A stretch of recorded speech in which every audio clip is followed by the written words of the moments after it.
I guess I have to read the last 50 pages. Good old-fashioned sex. If you want him, then swallow your pride and shut up. That was disgusting. Hi, I'm Erica, and in this vlog I'm going to be reading 13 books with the word midnight in the title. I got this idea obviously from Taylor Swift announcing her upcoming album, which as of today comes out in like 5 days. I'm so excited. But I thought it would be a fun challenge to find the 13 books with midnight in the title. So this video is the result of that challenge. So I hope you enjoy it, and let's get to reading. So the first book that I'm going to be reading is Midnight Sun by Stephanie Meyer by Jo Nesbø. And I have never read any Jo Nesbø, but I've heard some good things. And apparently this takes place in Norway, which the author is Norwegian, and this is translated. Oh, I should see who it's translated by. Neil Smith. So there's this man who gets mixed up with a drug lord, and he decides he needs a place to hide, so he hides. He goes to this small town up in the north of Norway, and he's hiding there. And he gets to know the villagers, he gets to know this one specific woman and her son, and he's kind of brought into the community while he's hiding. I'm gonna listen to it on audio because I got it from my library, so I will let you know how it goes. Along with Midnight Sun, I'm also going to be reading Midnight Rising. I like to read a nonfiction and a fiction at the same time. And this is about John Brown and the Raid That Sparked the Civil War by Tony Horwitz. He's the author of Confederates in the Attic, which I haven't read, and I know little to nothing about the John Brown raid. So I'm going to be reading this. It's got a little illustration. So depending on my mood, I'll switch back between this and Midnight Sun, but yeah, we'll see how it goes. Why, hello. Editing Erica here from the future. I never talked about what I thought of Midnight Sun and Midnight Rising because I was still recovering from the COVID cough, and there were days that when I tried to talk, it would just hurt so bad, and I just would end up coughing all night long. So there were a couple days there where I was trying not to talk to my family at all. I was trying sign language, which didn't work that great because no one in my family knows sign language. So here I am to tell you what I thought. So Midnight Sun by Jo Nesbø. I listened to this on audio, and I thought that it was an interesting choice that they had a female narrator, even though it's told from the perspective of a man. But she did a great job, so no complaints here. I'll look it up. I'll look up who the narrator was and put it here on the screen because I don't have it with me. This was my first Jo Nesbø, and I really enjoyed myself. I'm not really into like crime fiction, but this was enough of like a character-based story for me to really enjoy it. So Ulf, the main character Ulf, is like running away from a drug lord, and he goes to the northeastern border of Norway to try and hide out in this like little village, and he meets a woman and her child, and they bond and grow close to each other. And then he kind of hatches a plan because he knows that the man is after him, so he comes up with this scenario where if they come, he'll be ready, and when they do come, it's pretty interesting what happens. And there's a scene right out of Star Wars The Empire Strikes Back, which is like my favorite movie of all time, so I was really into that. If you know, you know. So yeah, I would highly recommend this. Didn't think it would be something for me, but now I want to check out more Jo Nesbø, and yeah, really liked that. 4 stars. And then I listened to the audio of Midnight Rising by Tony Horwitz. This is about the John Brown raid. Honestly, I didn't know a lot going in. What I learned was that John Brown, he didn't prepare very well. He thought he was going to have this great raid that would bring the attention to the president and the northern states and actually make them do something about slavery. And it did in a way, but he was kind of dumb about it. He didn't plan well. And, you know, some people ended up dying, and it was because of him. I think he thought he was a martyr or a hero, and he wanted to, like, go down with the ship, but he ended up surviving, and then had to, like, go to trial. I don't know if I necessarily needed, like, an entire book about it. You could probably get the gist by, like, reading the Wikipedia article about it. I did think it was interesting. The author did a good job of presenting kind of like John Brown's white savior complex, that he was going to be the one that, like, saved black people. And, like, he had this whole plan during the raid that he was going to, like, get some escaped slaves and take them to freedom and all this stuff. And yeah, it didn't really go according to plan. Like I said, it didn't go according to plan, but like I said, he didn't really have a plan. So interesting. This is what happens when white men in history attempt to make a change. But in actuality, the book does a good job of showing, like, what this action led to, and it did bring attention to the slavery issue. And I think this confirms, like, the whole white northern liberals also being part of the problem and not all of the solution. So yeah, good for if you're looking for historical fiction around the Civil War time period. And then I need to talk to you about the premise of this, because as you will see, the next footage will just be me giving you my thoughts once I've started reading it. So the premise of this, it's called Good Morning Midnight by Lily Brooks Dalton, and it is a sci-fi, and the premise says Augustine is an astronomer consumed by the stars. So he's this older guy, and he goes to the Arctic, and he's stationed there, and he's doing his scientific study of the skies. They have, like, super awesome telescopes there and all that. And at the same time, there is a mission up in space. There is a flight of astronauts returning from Jupiter. And this one woman, Sully, she's like a mission specialist. We're also getting her point of view. And then what happens is one day there's, like, a catastrophe, and everyone at the Arctic says they're leaving and they need to get the hell out of there. And Augustine is like, I'm not leaving. So he just stays up in the Arctic. And then as Sully and her crew try to contact Earth, they're getting no responses. And so they start to realize something bad has happened. And so they start to struggle with, what do we do when we get back? Will Earth even be there? And so it's about how these two stories combine. So I will let past Erica take it from here. Okay, so the space crew, they haven't heard anything from Earth. Like it said in the premise, they're kind of up there with no contact from anyone. So for all they know, all of Earth could just be gone, wiped out in some nuclear blast or something. And there's something on the ship that they need to fix, so they're gonna send 2 of the crew out to do a spacewalk and, like, fix something on the outside of the ship. But the captain decides that he's gonna send the only 2 women on the ship out to do it. Now, if Earth needs repopulating when they get back, and they've lost both women, that's kind of a problem. But I'm really enjoying this, even though it is slow. I like a slow-paced book. I had no idea, but this was made into a movie on Netflix that features George Clooney.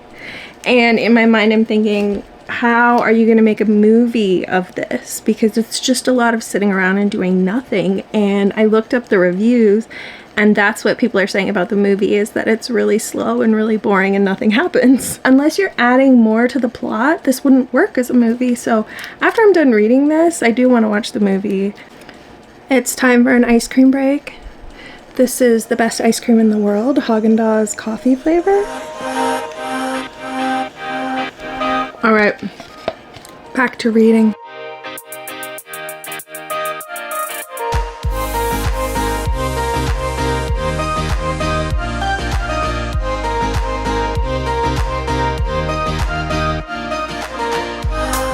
Hello. Hi. It's the next day. And I just popped in to say that this book is annoying me. It's just too predictable. Like, there was a reveal, and it wasn't much of a reveal. It was like, really? That's what we're gonna do? Like, the author was building this all up to that? And now I have, like, let's see, 50 pages left, and I don't want to read anymore because I know what's going to happen. The whole book is supposed to be suspenseful of what's going to happen, but from the beginning you kind of know that it's just headed in one direction. And now that I know exactly where that direction is, I can kind of like imagine the final scenes in my head, and there's no suspense. There's nothing to look forward to or to like wonder about. Like, I wonder how this is going to happen. I wonder how this. No, we know exactly how it's going to happen. So kind of frustrating at this point. I would give it 2 stars, but I guess I have to read the last 50 pages and then I will update you and let you know my final thoughts. All right, I just finished it. That was horrible. My family had to just listen to me rant about it.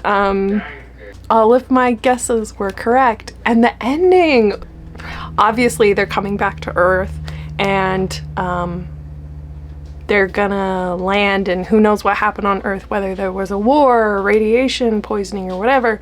You don't get to know.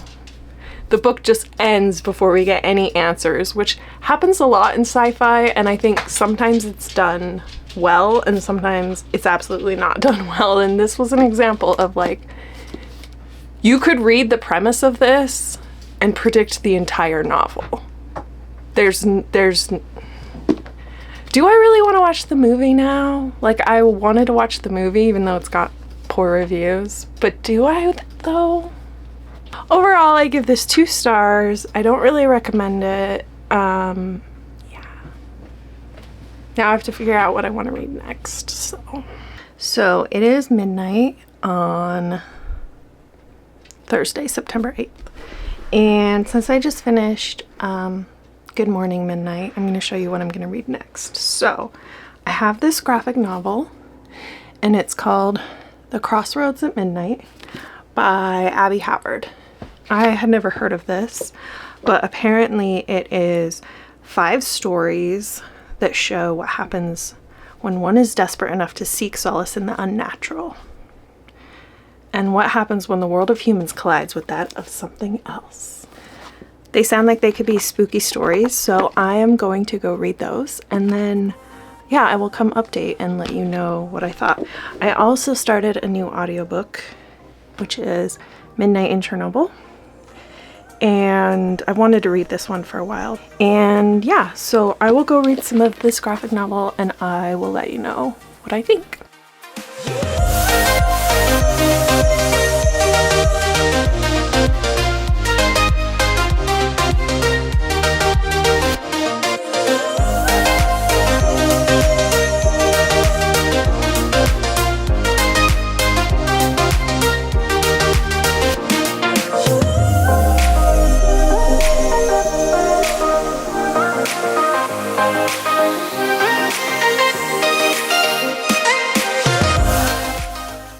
Alright, the first story is done. It was like 65 pages. The first story, The Girl in the Fields, was very creepy. I wasn't expecting that. Alright, the next one is called Mattress Used. Let's see how it goes.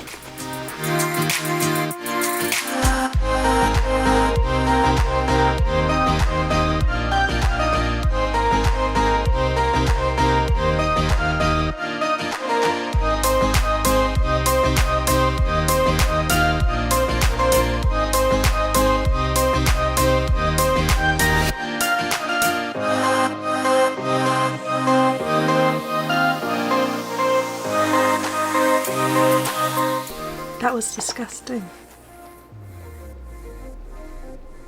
This book has some body horror, so just be aware of that. All right, the next story is The Boy from the Sea. I'm nervous.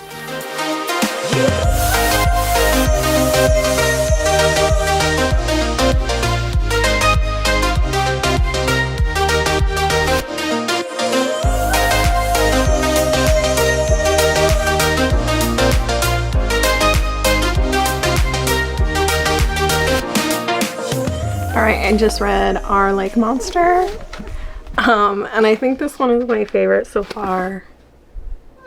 It's very creepy. There's a visual in this story that I think is gonna haunt me. Actually, the artwork in this is very haunting, and I think the author / artist does a great job at just really invoking these moments that are just they become like seared into your brain. So I'm gonna read Kindred Spirits. I think this is the last story. We'll see. So I just finished this, and I think I'm gonna give it 5 stars. And here's my reasoning. Like, there's 5 short stories in here. They're not all like as strong as each other, but that's expected. They all accomplish what they set out to do, which is to give like a slice of life look at horror in the form of like monsters, and it was so creepy and good in that regard, and I highly recommend it. If you liked the graphic novel called Through the Woods, I believe it's by Emily Carroll, then I think you would really like this. They're similar in tone. So yeah, first 5-star read of the vlog. Hi. If you can't tell, I've been crying. I forgot to come in and tell you that I started a new book tonight. Earlier today, actually. Midnight at the Electric by Jodi Lynn Anderson. I have had this on my shelf for quite a while. And I knew I would like it. I've seen such good reviews about it. There's 3 different time periods and characters. There is a girl in Kansas in 2065 in the future, and her name is Audrey, and she's getting ready to be one of the few people who get sent to Mars to colonize it. And then there is a girl, Catherine, in, this says Oklahoma. I thought she was in Kansas. I think that's wrong. Catherine was in Kansas in 1934, and she's living through the Dust Bowl, and her little sister is suffering from lung problems due to the dust. And then in England in 1919, there is a girl, Lenore, whose brother just died in the war. And then it's kind of like how their stories connect, and it's so beautiful. So I only have a couple pages left. I was in chapter 11 when I lost it and started crying. How do you describe this book? Well, I'll start by saying, so a lot of it takes place in letters and journal entries. And at first, it kind of bothered me that the language of the letters and journal entries it's not what somebody would actually write. And I see this a lot in books, and I get why it's being done, but it's like a pet peeve of mine that, you know, they'll like put in quotes, so-and-so said this, and then like they write it like they're an author. So that bothered me, but I think the strength of the stories and the characters made up for it. So I'm okay with it, and I'm still gonna give it 5 stars, even though I have 1 chapter left. It's about opening up to people. It's about dealing with loss and grief. It's about trust and forgiveness. It's about romance not being able to solve all of your problems. And it's about friendship and it's about history, and it's so good. Like, I can't believe this is a young adult book. The writing feels like an adult novel, and I just want to push this into every teenager's hands, and I think it's a new favorite based on how many people I want to now go recommend it to. Oh, and this part I just read. I really relate to Lily. So the girl Audrey that lives in the future, Lily is this distant cousin that they never knew they had. And they're kind of reconnecting with her. She's reconnecting with her before she goes to Mars. And Lily is just this little old woman with like sarcasm, and she's hilarious and great. She said on their drive back from Wichita, Lily insisted on listening to the entire collection of Phil Collins' greatest hits, which is something I would do because I'm obsessed with Phil Collins, and my husband teases me. This is my soundtrack for when I feel melancholy, she said. Well, it's awful, Audrey said. That's only because you have no soul, Lily said. I love this book so much. Yeah, check it out. This might be my favorite book from the vlog. I mean, we have to see. I still have, I think this is the 5th book, so I still have 8. Can I do math? Yeah, 8 left to go, but I'm calling it now. We'll see. Just read it. Read it if you can. Oh, my nails kind of match it tonight. All right, I'm gonna go read the last chapter. I'll update you. That was a perfect ending.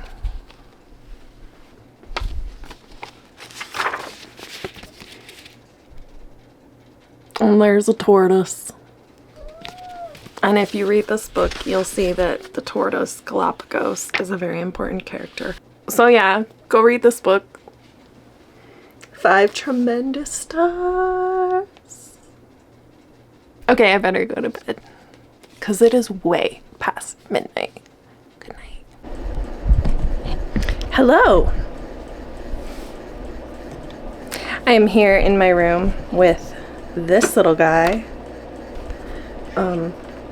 This is a air filter that I've had on full blast, but I had to just turn it off so that you could hear me.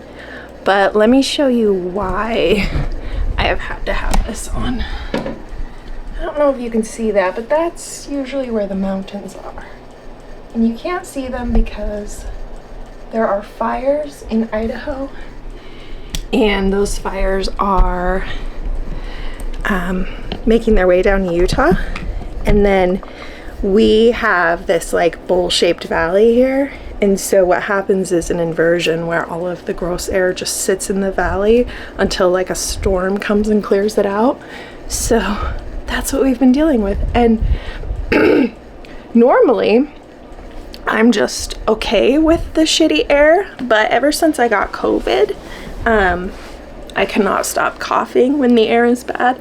So I'm staying in my room all day, and my husband and my kid went to the mall to enjoy their day. So see what I mean. So I just wanted to update you a little bit.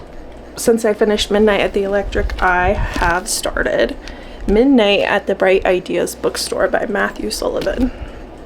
And part of why I picked this up is I'm also doing a Reading the 50 States challenge for 2022.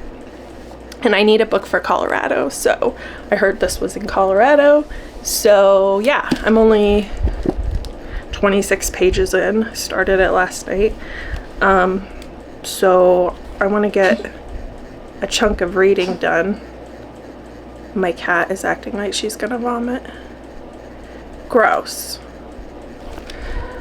So I want to get some reading done today from this, but then also I picked up at the library this, which I knew nothing about but saw on a display, and it's called Up All Night, 13 Stories Between Sunset and Sunrise.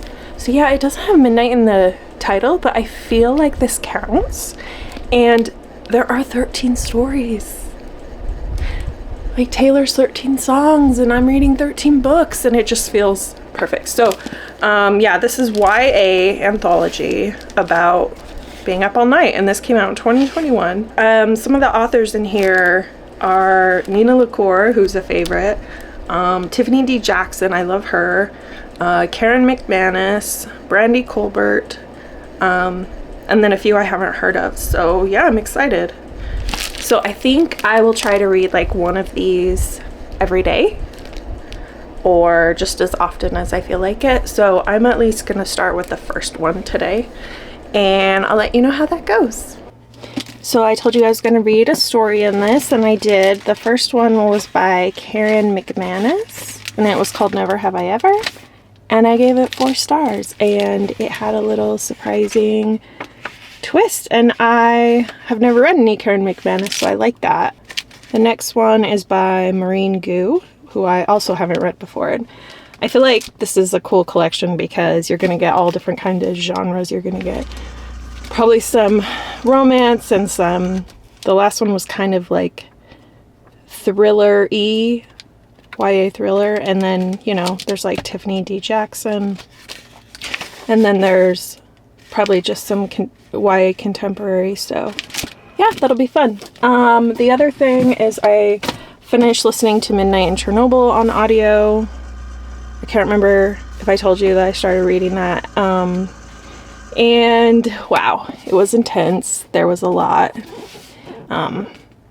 If you're unfamiliar, it's the story of the world's greatest nuclear disaster that happened in Chernobyl in the Ukraine, what was then the Soviet Union in 1986, and what they did or didn't do after it all happened, how the Soviet Union kind of handled it, what were the results of this incident, and how it led to partly the destruction of the Soviet Union and the Communist Party, as well as what the results were for nuclear power for the rest of the world. So I found it very intriguing. I found it like the narrative was good. The first bit is kind of, you have to kind of slog through it because it's introducing all the characters and they're hard to keep track of, but I didn't really worry about that. I was like, yeah, that's some guy, you know.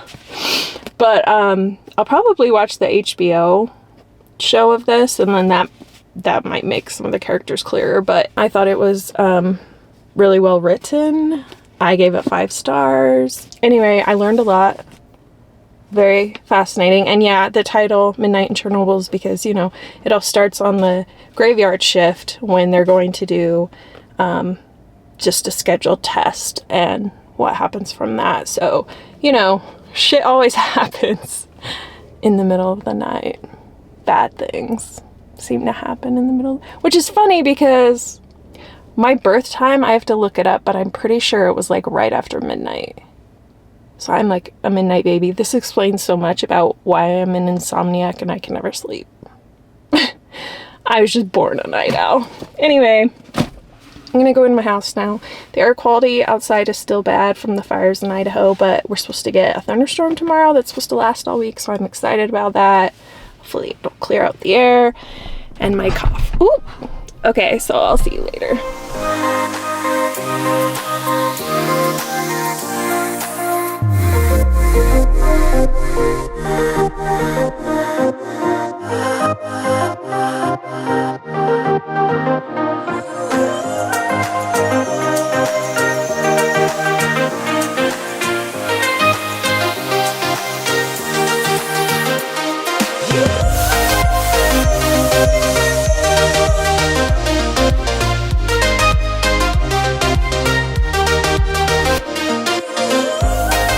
Oh, hi there. You're kind of tilted because you're on my car dash, and the dash is like curved, so we're just going with it though. So I'm at the library and I need to go pick up my holds, but I wanted to talk about 20 After Midnight, which I finished last night, way past midnight. This is only like 200 pages about, so it was a very short read. This, of all the books I've been reading that feature midnight, is going to be the least accessible for everyone. And the reason I'm saying that is because it's very niche. It's very of a time period, and there's not really a plot. So let me tell you a little bit about it. So after I had gathered my midnight books that I wanted to read for this, there's people coming, so this is awkward. I realized that I didn't have any like translated literature, and some of my favorite reads are translated fiction. And so I just did a Google search. I put in like midnight translated fiction, I think, and this is one that popped up, and my library had it, so I put a hold on it. And it's been translated from the Portuguese, I believe, so it's written by Daniel Galera, who he's actually a translator himself, and he's translated like Zadie Smith, David Mitchell. I saw some big name books that he's translated, and oh, here it is. This one's translated by Julia Sanchez. So I guess this guy is pretty well known in Brazil. And this was written in 2016, translated in 2020. Basically, there's this group of friends. There's 4 of them, 3 guys and 1 girl, and they grew up, as I did, in the 90s and early 2000s, and they ran like this zine that became really popular. And they posted a lot of the things they had written, like, in that zine, but also on a website back when websites were like brand new. And so a lot of this is reminiscing on that time period of like Y2K and before corporations like took over the internet. And what happens is this, you know, in the present day, one of the guys has died, and so the other 3 are kind of coming together at times at his funeral and after to just kind of talk about him and then talk about their memories. And then one of them, he gets approached to write a biography of this friend that they call Duke, who passed away. So yeah, that's basically what it is. And most of the book happens in conversations or like just in these characters' heads. And the reason I don't think this is super accessible is because there is a lot of discussion of sex, and not just like good old-fashioned sex, but like graphic, like 4chan, early internet days of sex. And those scenes did bother me because I don't know, it just wasn't for me. But I thought that it was interesting that the author was kind of making a statement on sexuality and the beginning stages of pornography on the internet, and how our generation was kind of the generation that grew up with that. And one of the characters kind of, I don't know if he has a sex addiction, but he definitely is thinking about it kind of even in academic ways. I wasn't really interested in those parts, but I can see where the author was going with it. So if you're not bothered by that kind of thing, characters talk a lot about the end of the world. Oh my, it's starting to rain. And how climate change and other things have left them with this like feeling of pessimism or like inevitability of the end of the world. And I can totally relate to that. And Aurora says at one point, I was beginning to suspect that the world was neither ending nor advancing. It was static. It had probably continued to stagnate, forever frozen in a state of perishing. Whenever I had this thought, the rage, fear, and anxiety that usually moved me to action gave way to a passivity that was nonetheless pleasant compared to everything else. Like, damn, it's relatable. But yeah, I enjoyed the reading experience. I read it very quickly, and I would actually give it like 4 stars. I also wanted to say that as I was driving over here, I was thinking about how I want to make a playlist featuring songs that mention midnight or that take place at midnight. But I want it to be a specific vibe. So I started working on it. I'll have a link below so that you can go check it out. I called it It Happened at Midnight. And now I'm on the hunt. And it's gotta be artists I really like. I'm not gonna put like ones I haven't heard of on there. And you know, I want it to be a vibe of like when you have insomnia and you're up in the middle of the night and you just want vibes. You want like music that's gonna keep you company. And it's kind of dark, mysterious. We'll see. Don't really want to walk into the library now. Didn't bring an umbrella.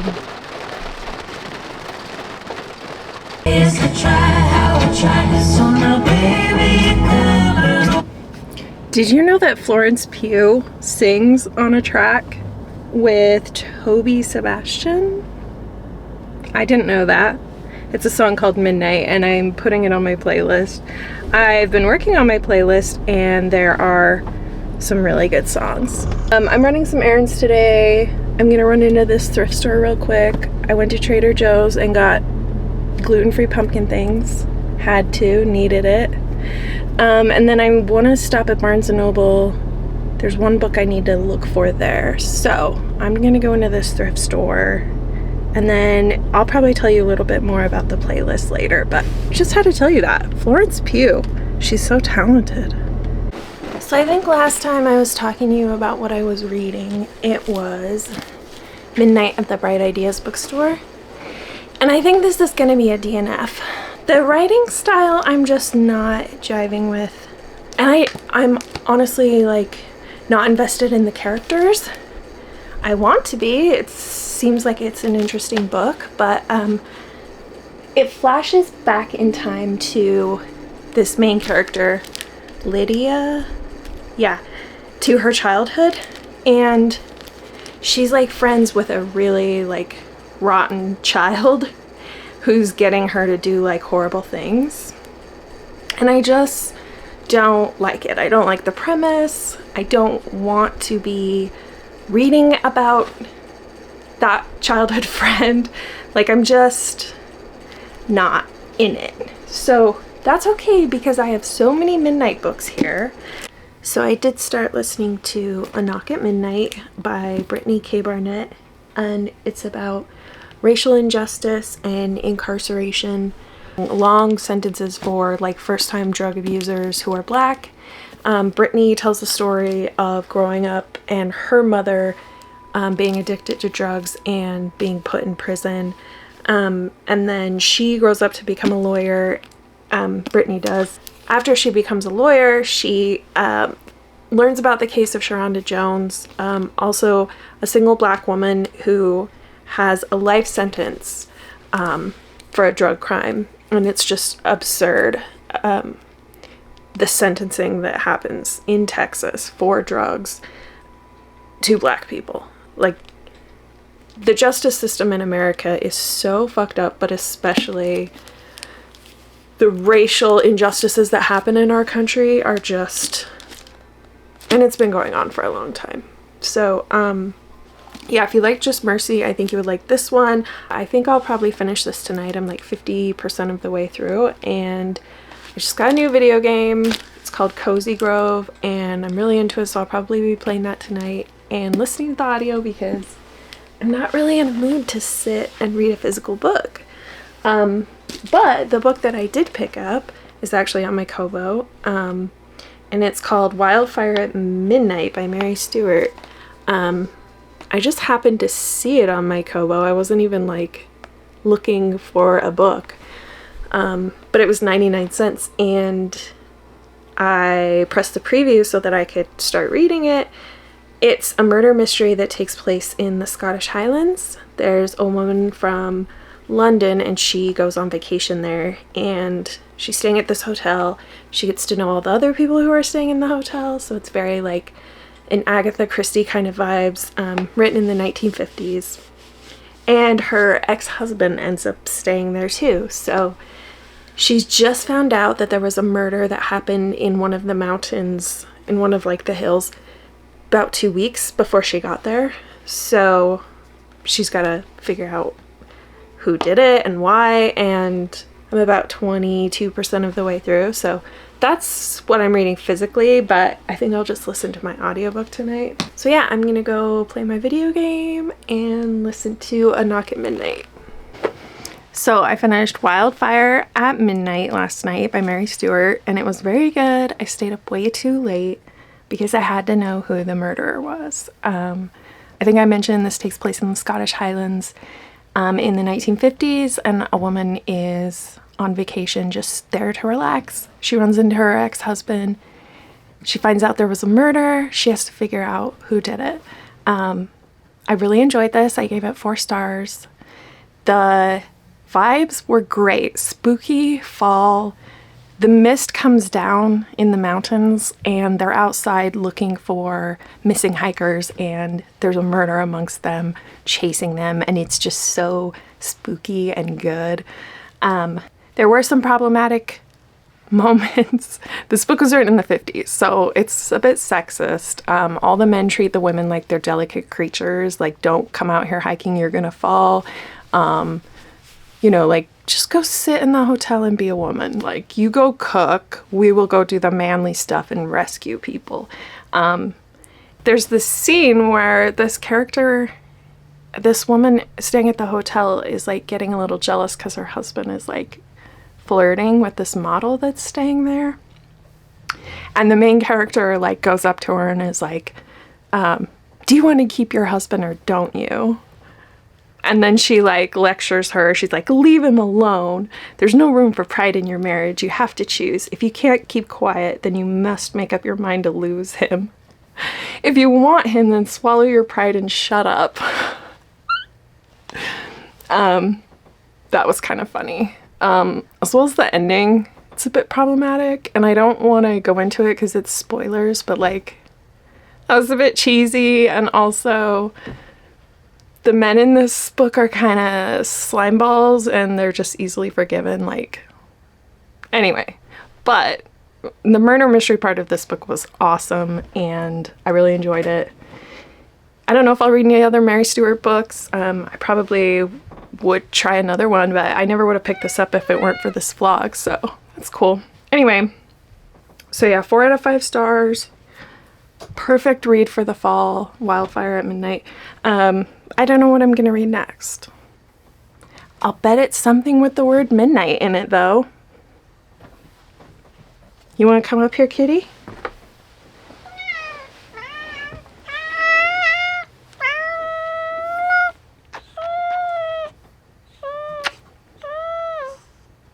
Bye.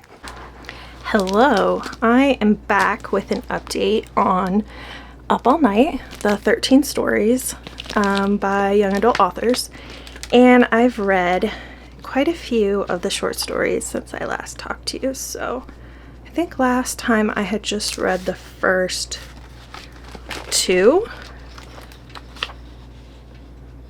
maybe just the first one, I don't know.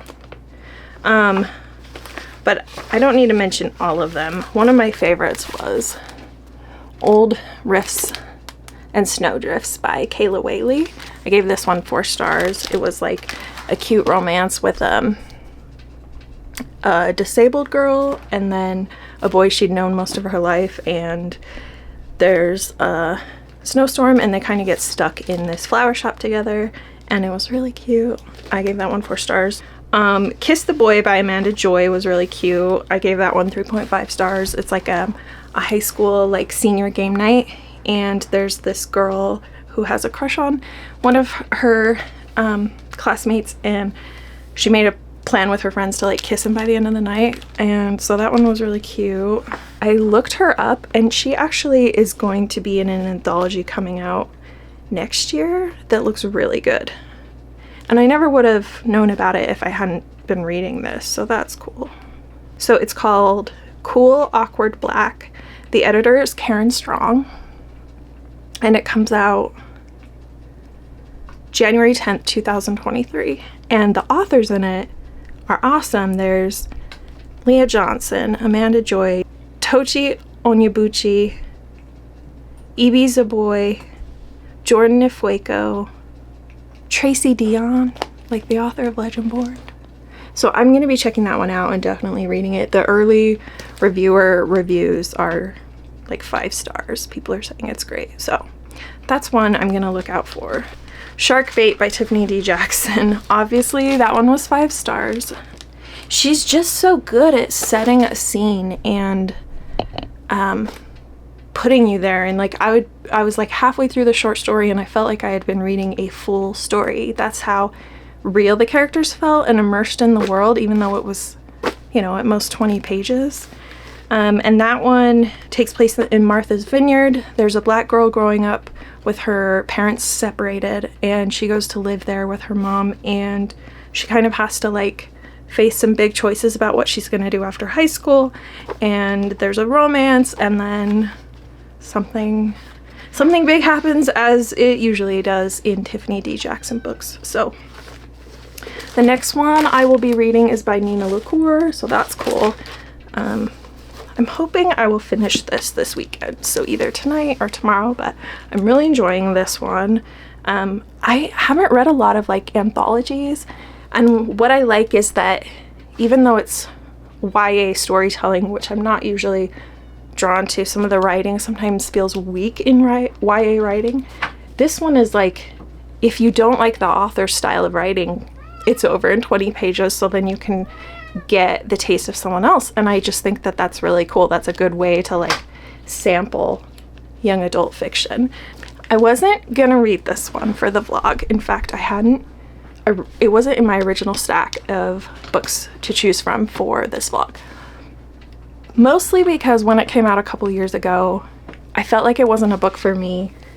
The premise of it, and I had tried reading a Matt Haig book before, How to Stop Time, and I didn't like it. I DNF'd it, so I just wasn't gonna give this one a chance. But as I'm getting closer to the 13 books, none of the books were holding my interest, and I thought I would give this one a try. And I liked the beginning part. I was drawn into it a bit, but now I'm like this far in and I'm not super liking it.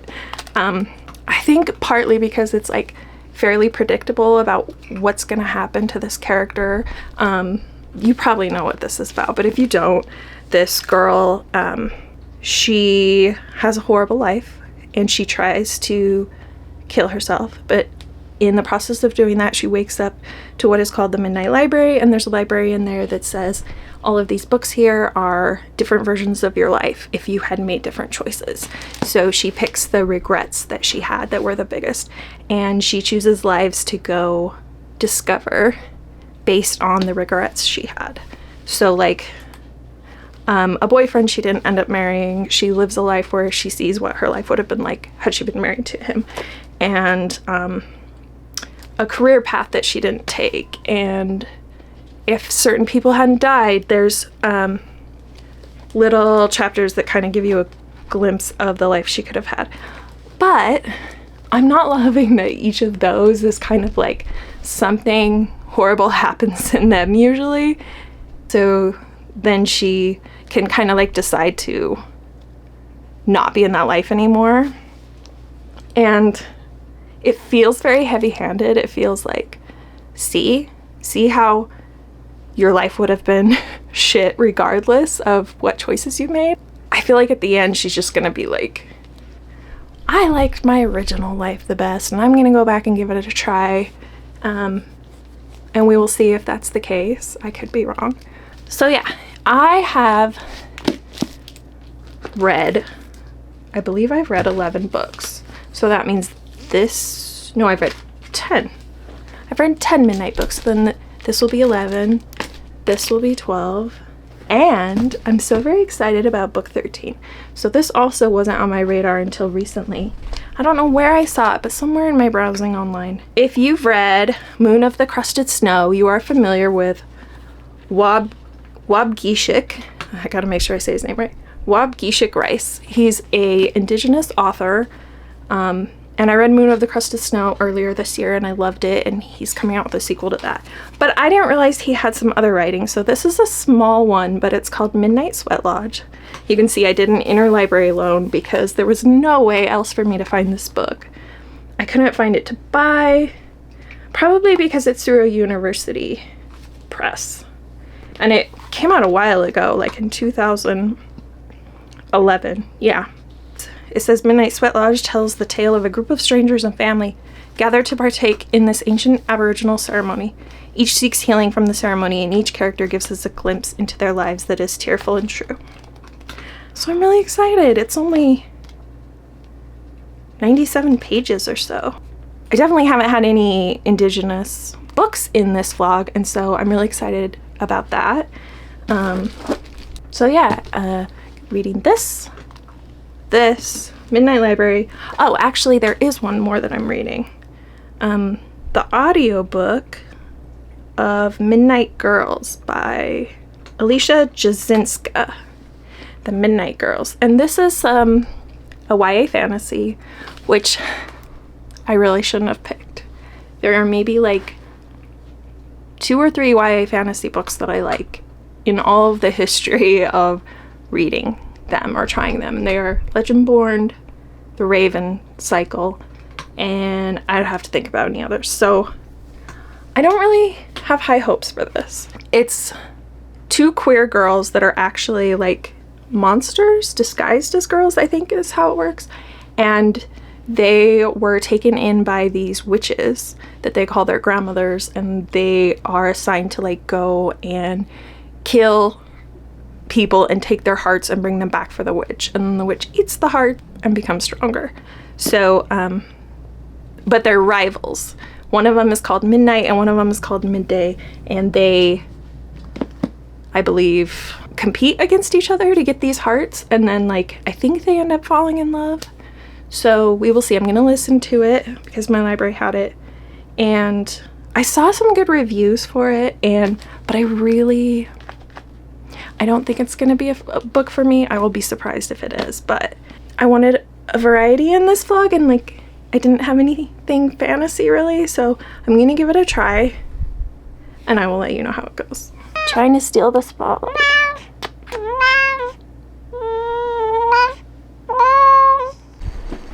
Why, hello.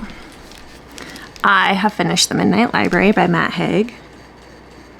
And I was pretty much correct in my assumption that I would not like this one. I gave it 2 stars.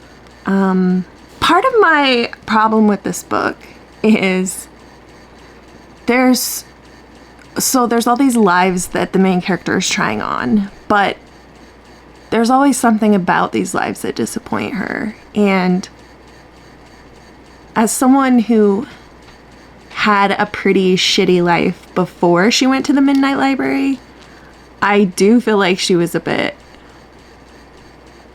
ungrateful. I don't know.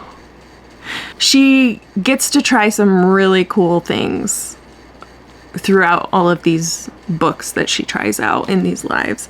And each time she's like, that life isn't for me. And I'm like, you know, lady, just being able to pay your rent, that in this day and age, that's pretty awesome. Like, I would pick that one. Like,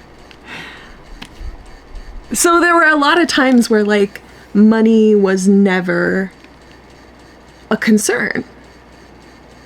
No matter what goal or aspiration she was after, there was never any mention of like, well, how am I gonna pay to get my master's, and how am I gonna pay to go spend a gap year in Spain or whatever. Like, I realize it's fiction and that you don't always have to answer those questions, but these are just the things that bothered me. And then things that I thought would happen did happen, and I feel like probably almost everyone has read this book yet, so I feel like weird sharing spoilery things, but at the same time, y'all have probably read this. It's very much like It's a Wonderful Life, but if George Bailey got to live like 50 different lives instead of just the one. Like there's this scene toward the end where she sees like this boy that she was teaching piano to, and she, in this alternate life, she stopped teaching him piano, and he was like a bad kid. He was like getting arrested for burglarizing a store, and she was like, if I had just kept teaching him piano, this never would have happened.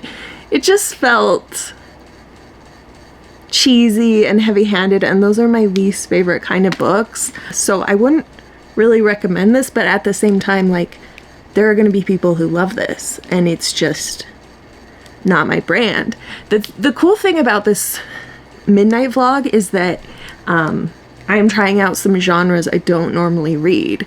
I am a big fan of literary fiction, translated fiction, biography, memoir, and occasionally contemporary or YA. So the fact that this has made me pick up like a murder mystery and a YA anthology and some more like crime fiction like Joe Nesbø and this book, which I had no plans on reading. Like, I'm really glad that it's forcing me to do that, and it makes me want to do it even more.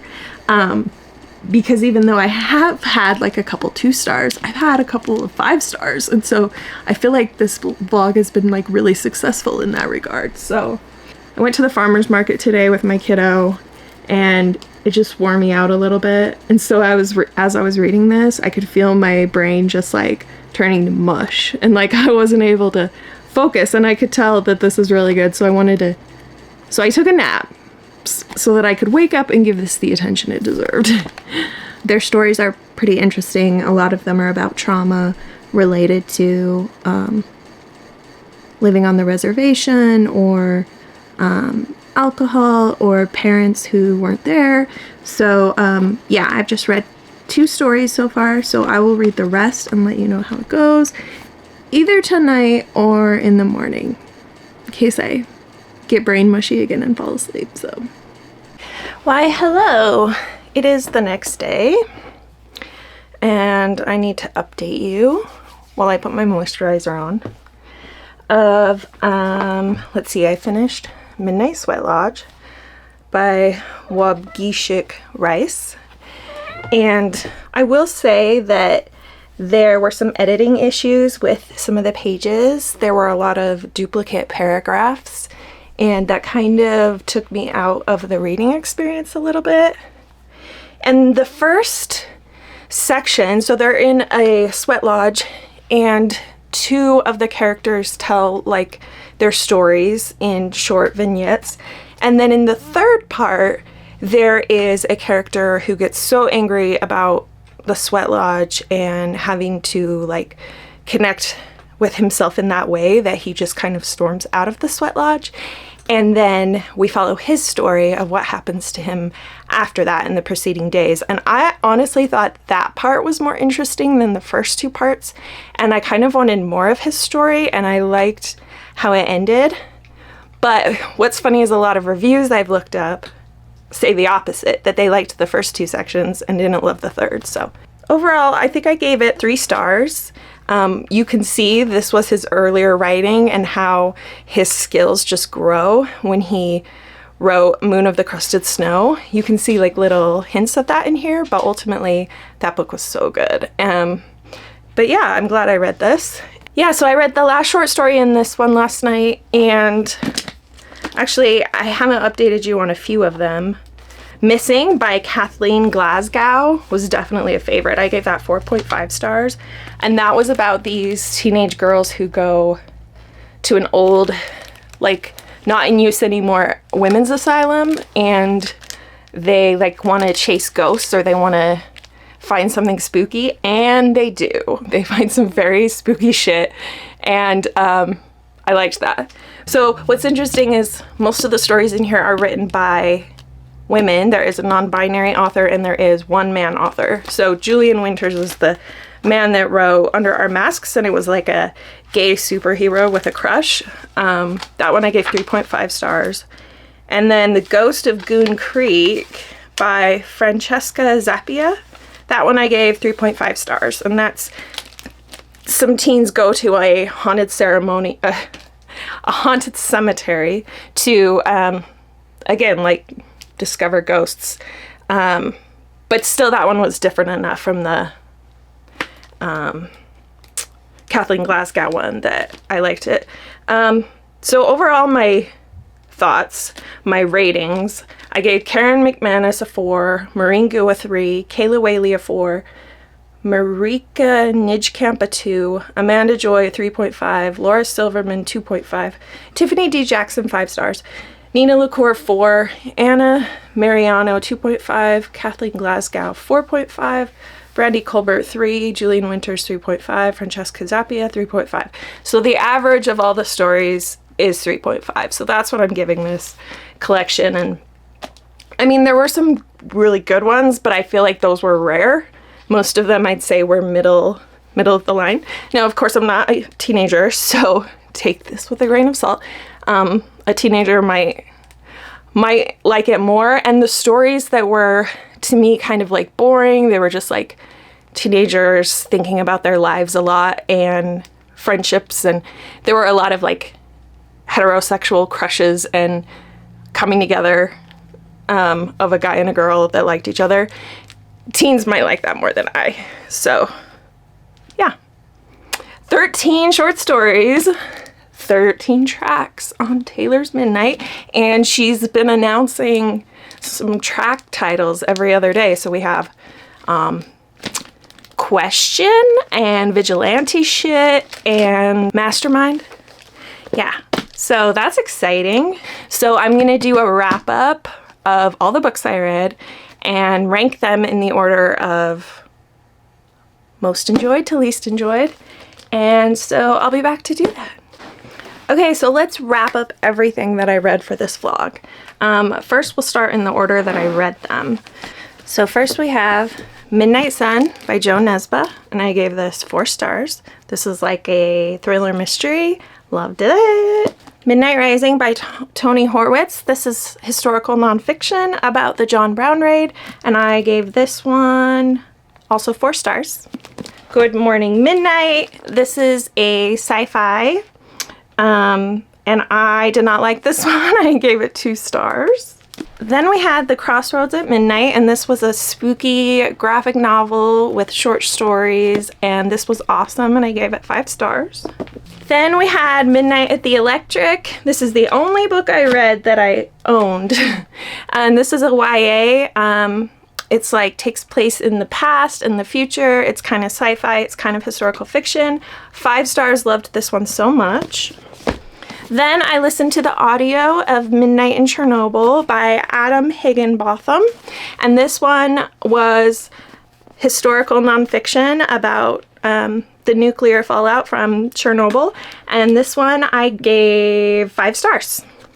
Next, I read a translated fiction called 20 After Midnight by Daniel Galera, and this one is like a contemporary fiction, takes place during the 90s, 2000s, Y2K millennial time period in Brazil, and this one I gave 4 stars.